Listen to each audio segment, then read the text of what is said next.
Hello everyone and welcome back to the Norway Chess 2021. We are going to cover not one but two games in this video because yesterday was such a great day for chess. All three games of Classical were just so impressive. I decided to maybe try out to show you both games in one video, as now you have these little segments on YouTube that you can just click on them. So if you're interested in one game, you can choose that one. If you want to check out the other game, you can choose the other one, but I know you guys will check out both of them, as that's the kind of people you are. So we're gonna start with Tari versus Carlsen, and then we're gonna check out Firrouzja versus Nepo. Let's check it out, as there is quite a lot to cover, many awesome pause the video moments, and many great things will happen on the board. So Tari with the white pieces opens with e4. We have e5 by Magnus, knight f3, knight to c6, and now bishop to b5. We're going for the Ruy Lopez, and Magnus goes for a6. So no boring Berlin. We have a Morphy defense. We have bishop to f4, a4, knight to f6, and now castles.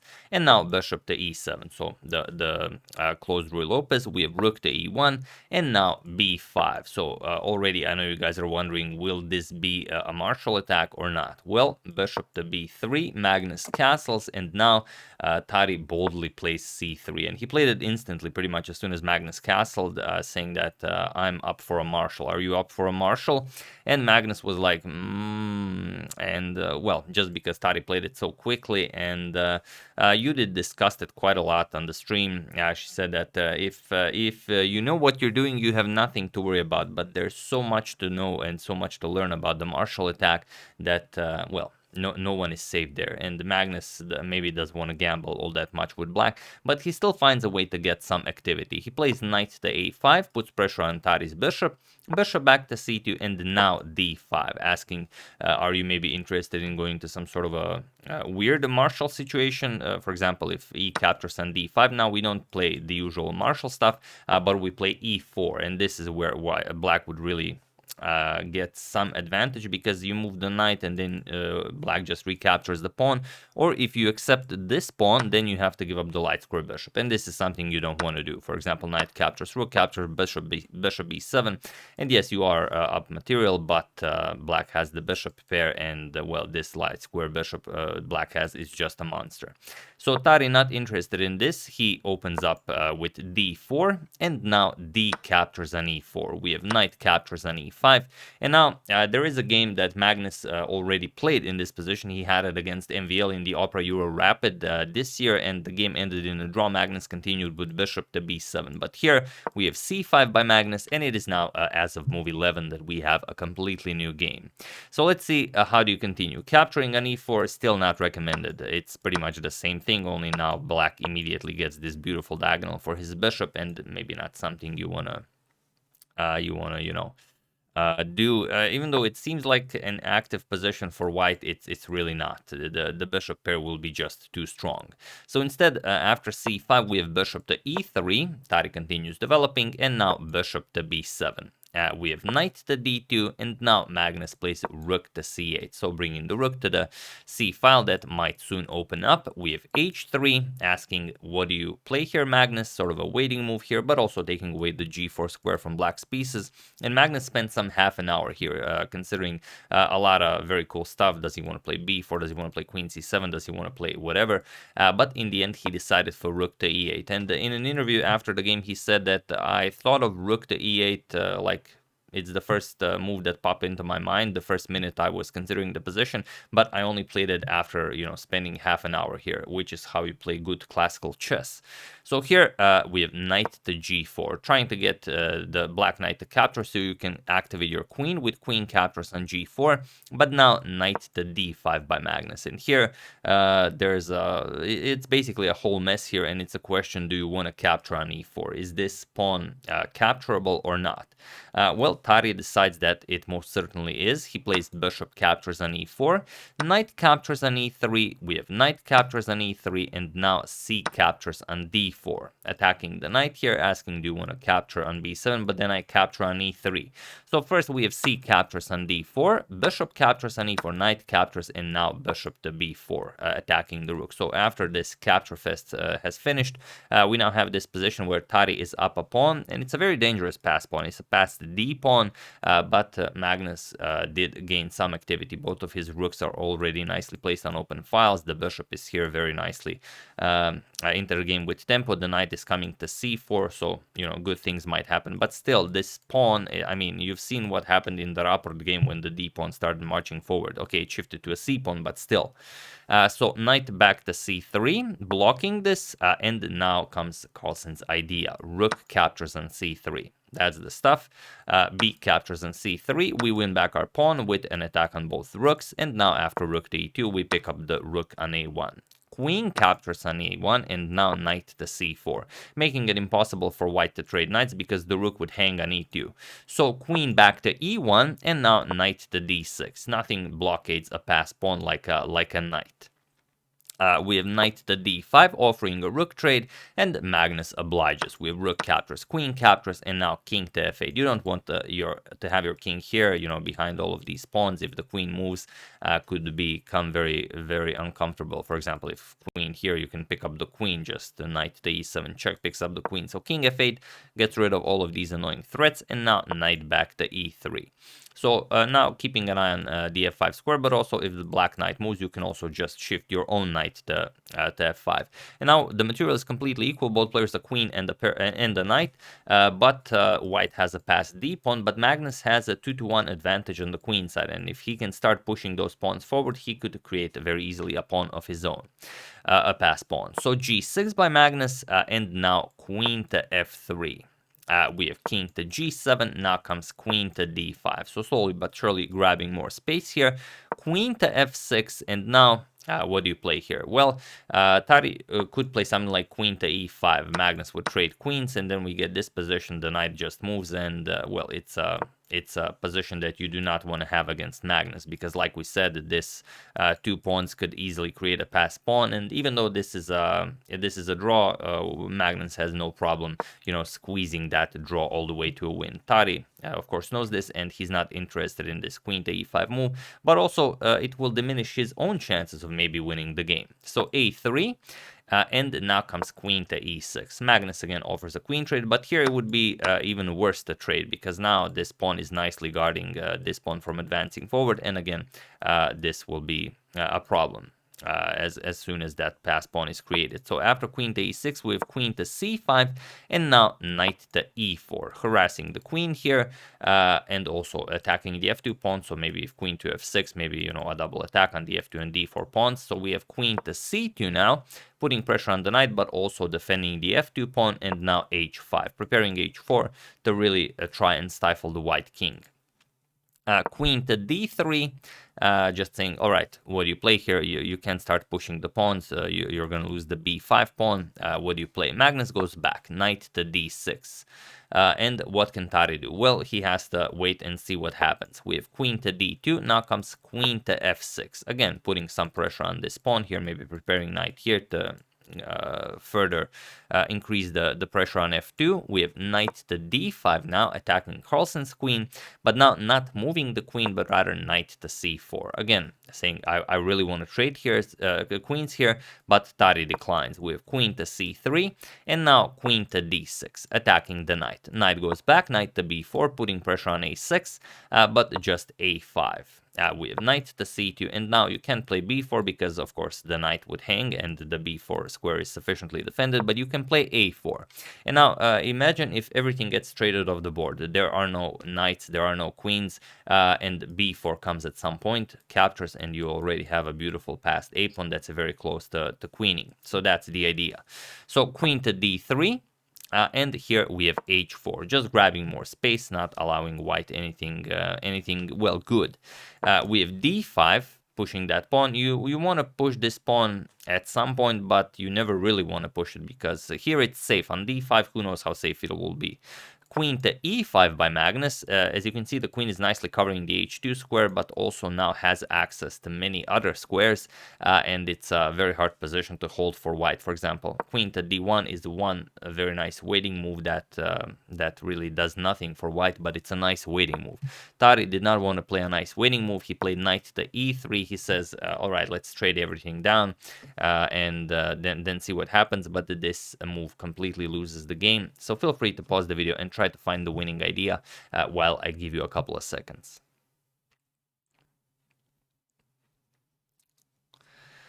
So for those of you who were able to do it, congratulations on spotting the idea. And for those of you who just want to enjoy the show, it's knight captures on e3. Magnus did not play this, so congratulations to everyone who found this, but Magnus tried a different idea, but it also includes knight captures on e3. He first played queen to a1 with check. Now he wants to check if Tari will block with the queen, and then queens get traded off, and then he goes into an endgame, which will be winning for him. Of course, as we said, that if everything gets traded off the board, then b4 and a3 are just winning for black. But Tari played king to h2, and now Magnus just repeated queen to e5 check, king to g1, and now he captured on e3. So he wanted to check if he can win quicker, but then Tari said, no, you can't. You have to win, you know, the long way around. And then Magnus just went back and then traded on e3. So f captures on e3. And now I don't even have to ask you to pause the video because, well, you guys already know what's happening. And whenever there's a b4 in the position and I ask you to pause the video, you guys always figure out it's a b4. So here, of course, Magnus played b4. He creates a pass pawn here, regardless of what black plays. You can push, you can capture, and if pawn captures, you can just start advancing your pawn. For example, if captures, we can play a3. Well, maybe not right away. Maybe we give a queen to a1 check first, and then after king to h2, then play a3 and then d6. Black is just much faster. Queen to e5 check. Now we're covering everything. The king is in check. We're still covering the a1 square. King to g1. We're going to play a2, and after this, it's just game over. We bring another queen into the game with check. That's it. And it's even, you know, just a very nice checkmate. We don't even have to play this. So instead, after this b4 move, we have d6 right away by Tari, but now Magnus just plays queen to a1 with check, getting the same position. So of course, if king back to h2, then we capture. But even if king to f2, we can just capture. B captures on a3. Tari gets to play pawn to d7, but it doesn't matter. There's queen to f6 with check. King has to move. We have king to e2, but now a2. And now, what do you play here? Well, there's really no good move. A1 queen is coming. So your only hope is to bring a queen into the game, but Magnus has this covered. Queen captures, and now A1 queen. The another queen has been brought into the game, but now the other passed A pawn is also winning. So here, queen captures on h4 by Tari, but now just A3. And it was in this position on move 51 that Aryan Tari resigned the game. And another great squeeze from Magnus in what was seemingly an equal endgame, but no endgame is ever, you know, equal. It's only equal if you play perfect moves. So here the queen covers this diagonal. There's no way for the white queen to deliver any checks to the black king, so you can just move the queen anywhere alongside this diagonal and then just advance your pawn to victory. That's it. And of course Tari knows this, and here he resigned the game. Now, let's check out the other game, Firrouzja versus Nepo, before we check out the standings and what is really happening after 7 rounds of incredible chess here in Norway Chess. So here we're shifting to the other match, Firrouzja. Let me just check, switch this. All right, Firrouzja versus Nepo, and let's start right away. So Firrouzja also starts with e4. We have e5, knight to f3, knight to c6, but Alireza and Nepo are, you know, two wild players. They are not interested in a boring Ruy Lopez. They go for bishop to c4. He wants to play an Italian game, a romantic opening where good things might happen for both sides. So here we have knight to f6, going for the 2 knights defense, and now d3. So the modern bishop's opening, we have bishop to c5, shifting into the gioco pianissimo, and c3 now. We have d6, and now both players castle. So this is nothing new. This has been played many times. Rook to e1, where we often say that knight to g4 here is very useless because it doesn't really do anything. But I'm going to repeat it just so you guys know. Here we can play rook to e2, and then we're going to kick away the knight, so nothing is really happening here. So after rook to e1, we have a5, grabbing more space here, not allowing the usual a4, b4, chasing the bishop, b5, and so on. We have h3, preventing bishop to g4, and now bishop back to a7. And here, interestingly, Nepo already had this position, but he had it with the white pieces against the Grishuk, and Grishuk won this game. But here, instead of repeating knight to a3, what Nepo played against the Grishuk, we have a4, and it is now, as of move 9, that we have a completely new game. So let's see how Nepo continues. We have h6 and knight b to d2. So the standard Ruy Lopezian maneuvers. We have bishop to e6, challenging white's bishop here, and we have bishop captures. F captures. Now black has a nice semi-open f file for his rook, but also that doubled pawn will have nice support for whenever black wants to execute d5. Knight to c4, now putting pressure on e5. For example, if you push d5, maybe e5 will be weak, but also just shifting the knight to e3 and then, you know, who knows where. We have knight to h5 now, going for that newly created f4 outpost, and now bishop to e3, challenging black's bishop here. Bishop captures on e3, and now even rook captures. This has been in many lines proven to be better than just recapturing with the knight, as you'll see also here. So knight to f4, putting pressure on that g2 and h3 squares, and now even the other knight might join the game somehow at some point. We have knight c to d2 now. Knight c to d2 now. The idea is shifting this knight over to h2 and this knight to f3, and now queen to f6. Like we said, the f file is a semi-open file, so we want to triple up here on the f file. Knight to h2, and now you could go for this somehow. I mean, it's possible. Let's say knight captures, rook captures. We're gonna capture on f2 with checking h1. There's no way to continue this, and you would just have, you know, wasted a piece for nothing. So after knight to h2, we have king to h8 first by Nepo, and now queen to f1, getting another a piece here to defend, but also preparing g3. You need a defender for that h3 pawn once g3 is played. So rook to f7, preparing to triple up on the f file. Knight d to f3 now. We have rook a to f8, and now g3. Finally getting rid of this knight. Knight to h5, and now rook to d1. And now you can see that this formation that Nepo has here, rook, queen, is very powerful. A better known formation is when the queen is behind the rooks. This is known as the Alekhin's gun. Well, when the queen is here, you can just start capturing something. But when the two rooks are in front of the queen, maybe it's even possible to sacrifice something at some point. So queen back to e7. Now the queen is getting to e8, and this knight is now coming into the game. We have king to g2, queen to e8, and now rook to d2. So the other rook will also help out with the defense here, but also with the attack, as you'll see. Knight to e7. Now we have queen to d1, and now knight to g6. So what do you play here?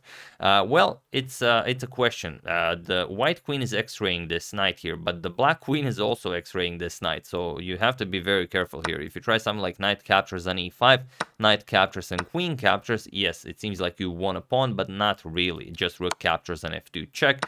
Captures, captures, captures, and then of course queen captures, and you've lost the queen. So careful of those x-rays. So instead here we have just d4, striking in the center. We have e captures on d4, c captures, and now knight back to f6. We have queen to c2. Putting more pressure on c7. That rook is coming to c3 now, and e5 now, not allowing white to push e5. So d captures, and now rook to c3 as planned, going after this pawn. So here Nepo has to decide, does he want to advance the pawn to c6, or does he want to play queen to e7, maybe guarded this way. So both moves are kind of a small concession, and Nepo decides to play c6, and now okay, there's no more worry about the weak c7 pawn, but now you've given up the control of the d6 square. So Firrouzja immediately lifts the rook up to d6. We have rook to d7, Nepo trying to trade off the rooks. Now rook c to d3. We have rook f to f7, now knight to f1. So now Firrouzja knows that the rooks are probably getting swapped off the board, and if they don't, you know, that's only in his favor. So it's time to get ready for this knight to enter the game. So rook captures on d6, rook captures, now rook to d7, and Firrouzja just trades. Captures, and now knight 1 to d2. And it's a question, what do you play here? The knight is coming to c4. We know this, and black kind of has a weak e-pawn, and the white also has a weak e-pawn. So those are the things to consider here. But playing b5 right away, yes, it seems great. If captures, we can continue pushing. We're going to have 2-1 on the queen side. We can create a pass pawn. The problem is knight b3 attacks the a5 pawn, and if captures, it's just very bad. There's a double attack on the c6 pawn. If c5, we can just go back knight to c4, and now we have 2 pawn islands, whereas black has 4 pawn islands. So it's going to be much harder for black to keep an eye on all of his pawns. So after knight 1 to d2, knight to h5 is played. Now going for some very cool stuff here. If you're not careful, you might run into it.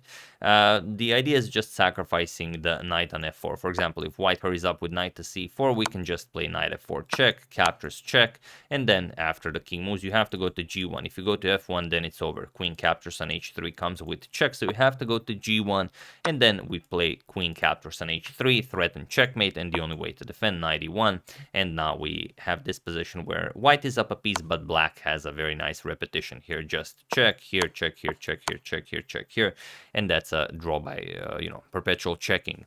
So instead, after knight to h5, Firrouzja doesn't allow this. Of course, he plays king to h2. Now this knight sacrifice would be pointless because it doesn't come with check. If you play it, we're just gonna capture it, and after knight captures, you're not in check. White has nothing to worry about. You just move the knight, defend the pawn, and that's it. You're up a piece.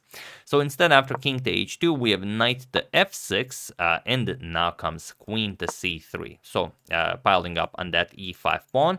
Nepo defends it, and now king to g2. No more worrying about that king being in range of this knight to f4 check. We have c5 by Nepo, and now comes queen to d3. Again, if you go knight to c4 right away to attack the e5 pawn 3 times, then queen to c6 might be a problem. As the king is on g2, you also are attacking this pawn twice, so who knows. So after c5, queen to d3 first, and now knight to e7. Nepo is now shifting the knight to c6, where it will also defend the e5 pawn, but also the a5 pawn. So knight to c4, and now knight to c6. And here, everything is nicely defended, but Firrouzja has one very interesting move, and that is queen to d6. He's asking, do you want to trade queens here? If not, I'm just going to start grabbing some pawns. And it's not easy to accept this queen trade, because if captures, now your b7 pawn is hanging, but also the e5 pawn is attacked once, defended once, but also the threat is knight to f7 check, picking up the e5 pawn. So you will not be able to defend both of these pawns, and that's a problem. And there's no really no good way to go about this. So Nepo decides against the queen trade, or rather he offers the queen trade on d7. Now if the white queen captures, then the knight captures, and the e5 pawn will be defended twice. But the e5 pawn is already hanging, so Firrouzja just captures it. Knight f captures on e5, we have knight captures on e5, and now queen captures on e5. And now to not be down a pawn, Nepo has to settle for capturing the a4 pawn. But now it seems like everything is equal, the position seems to be equal, material seems to be equal, but Firrouzja is completely winning here. But you have to use some devilish trickery to achieve this, so feel free to pause the video and win the game for Firrouzja while I give you a couple of seconds.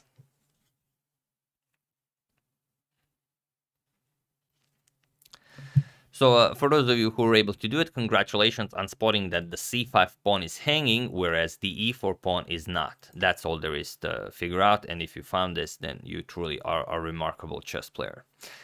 So congratulations to everyone who spotted it, and for those of you who just want to enjoy the show, it's of course queen captures on c5. And now Firrouzja's idea is that the e4 pawn cannot be captured because of this check. King h7, queen to f5 with check, and now we pick up the knight, and that's it. We defend our own knight, we're up a piece, we don't care. If b5 trying to chase away the knight, we can just move the knight, defends our queen, or we can just deliver check. We don't really care. This is not helping black. So after queen captures on c5, Nepo had to play queen to c2. Now tries going after the pawn this way, but now just e5. That pawn is now a pass pawn, and we're gonna start pushing it.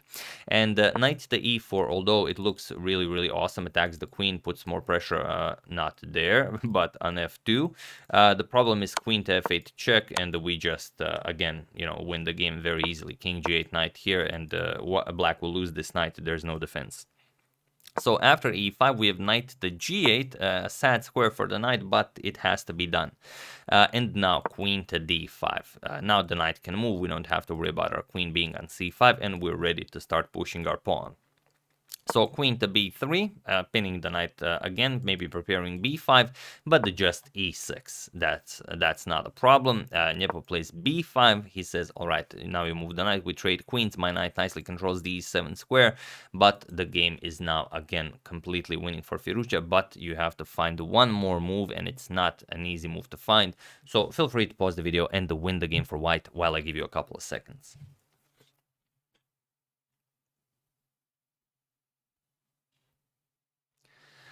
So for those of you who were able to do it, congratulations on spotting that the e7 square is covered by the black knight, and we need to do something about that. And for those of you who just want to enjoy the show, it's queen to a8. That's the good stuff. You have to find that the knight here can be given up, and if you found this, then you, well, there is no limit to your chess prowess. So here, if the knight is captured, we don't really gain anything by this. Just e7, and there's no stopping our advancement of the pawn. The knight cannot move. Of course, the knight is pinned, and we are covering this diagonal, so the black queen cannot deliver any checks. That's just the game. So here, after queen to a8, we have king to h7. Nepo has to move the king. Now he has access to the e7 square, but now queen to e4 with check, king to h8, and now knight captures on a5. So that's something you have to, allow. The queen is attacked, so queen captures on b2, but now e7. And there's no way to stop the pawn from queening. If you try knight f6, we can just queen and, win this knight with check, so not a problem. So Nepo decided to give up the knight right away, but now queen captures on e7. And now Nepo plays b4. We always say that b4 can be surprisingly winning in many situations, but this is not one such situation.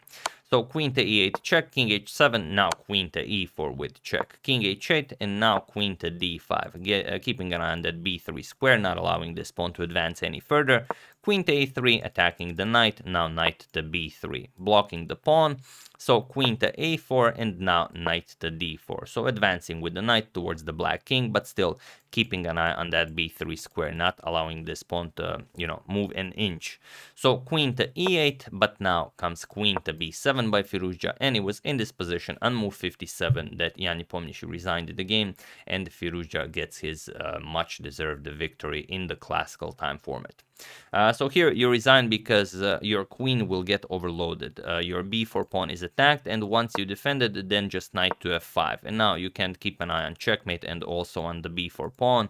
So the queen would have to defend against checkmate. Now you pick up the b4 pawn, and now black has no counterplay whatsoever. You're up a piece, up a pawn, and you have an easily winning game. So, of course, after queen to b7, Nepo resigned, and a wonderful, wonderful victory for Alireza Firrouzja in this round 7 of the 2021 Norway Chess. And what does this mean for our standings? Well, let's check it out. For the standings, this means... sorry, my standings got cut off a little bit for some reason. No idea. Oh, yeah, I know what happened. Yeah, no worries. I know what happened. There we go. Yeah, there we go. So Rapport still leading as he won a brilliant game. You've seen it in the previous video with 15.5, then followed by Magnus with 12, followed by Nepo with 9.5, then Alireza Firrouzja after beating Nepo now with 9, Sergei Karyakin with 8.5, and Aryan Tari in last place with 3 points, which is going to be a great round 8, because in round 8 we have a clash of leaders. Rapport will face Magnus, and well, now Magnus will have the white pieces, and we're going to see if Rapport can keep delivering the way he's been playing, and maybe even achieve a win against Magnus with the black pieces. But that would be such an incredible rating performance for Rapport if he could achieve this. But we'll see. We don't want to jinx it or anything, but it's going to be a great game. So probably we are going to cover it. So yeah, that's it. Hope you enjoyed the first game and the second game. Sorry about squeezing both of the games in the same video, but it kind of felt like something that needs to be done. Since both of the games already finished, you have the little chapters there. You can just pick the one you like. But like I said, I know you guys are gonna check out both of them because you can't get enough of chess.